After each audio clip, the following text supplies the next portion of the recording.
नमस्कार, आप देख रहे हैं सनातन न्यूज। तो चलते हैं खबरों की ओर।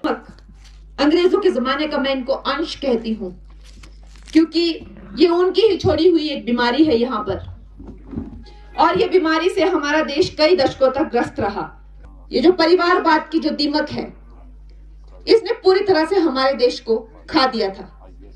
मोतीलाल नेहरू, आप सोच लीजिए, उस टाइम का एक अंबानी टाइप एक कैरेक्टर था जो अंग्रेजों के बहुत प्रिय था। फिर उसका सुपुत्र हुआ नेहरू। उनको क्यों सत्ता मिले कोई नहीं जानते, क्योंकि सारी वोटिंग जो है वो वल्लभ भाई पटेल जी के पक्ष में हुई थी। फिर उसके बाद उनकी बेटी हुई इंदिरा, जिन्होंने इस देश को एक खुली जेल बना दिया। उनके जैसा तानाशाह आज कहते हैं कि हमारे संविधान के इतिहास में नहीं हुआ। जो मर्जी करी, 100 बार संविधान चेंज किया। फिर उनके और भी कारनामे हुए। संजय गांधी जी पकड़ पकड़ के लोगों की जो है वो नसबंदी करते थे, ना जाने कितनी। मैं अगर उनके चिट्ठे खोलने लगूं यहाँ पे तो सुबह हो जाए।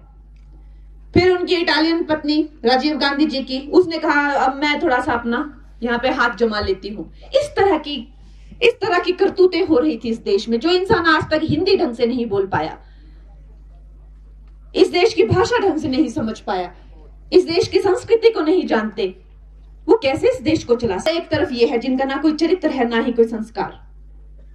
इनको खुद नहीं पता ये कहां आ रहे हैं और कहां जा रहे हैं। इस तरह की एक बिगड़े हुए शहजादों की एक पार्टी है।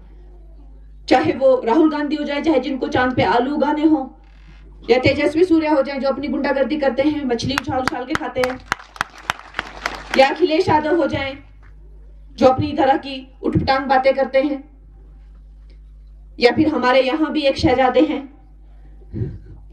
जिनको अभी भारत में कोई जानता नहीं था, सिर्फ हिमाचल प्रदेश में जानते थे। लेकिन अब उन्होंने कुछ ऐसी टिप्पणियां की हैं कि ये महिला जो है अपवित्र है, जबकि मैं पद्मश्री अवार्ड से मुझे हाईएस्ट सिविलियन ऑनर मिला हुआ है, और तब भी उन्होंने मुझे कहा कि ये अपवित्र है, इसको यहां से चले जाना चाहिए। ये हमारे लिए चिंतनीय बात है। निंदनीय समस्याओं को दिन रात जूझते हैं, एक वक्त का खाना खाते हैं और रात में सिर्फ 2 घंटा सोते हैं।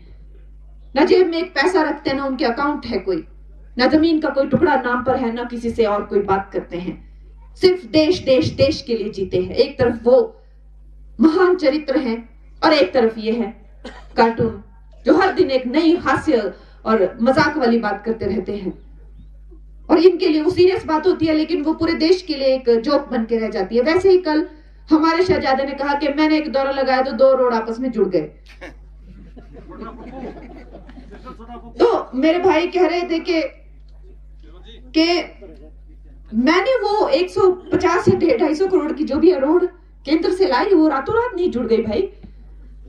और उन्होंने कहा कि अगर तेरे दौरों से ऐसा ही होता है तो ऐसे बहुत सारे रोड है कि भाई तू, मैं तेरे को लेके चलता हूं कि तेरे दौरा करने से रोड जुड़ जाती है। दूसरा कहता है मैं छू मंत्र करके गरीबी हटा दूंगा। एक हास्य किरदार ये पात्र हैं ये, और हंसी का ही पात्र हैं ये, और कुछ नहीं इनको कह सकते। ऐसे ही खबरों को देखने के लिए बने रहिए सनातन न्यूज के साथ और चैनल को सब्सक्राइब करना ना भूलें।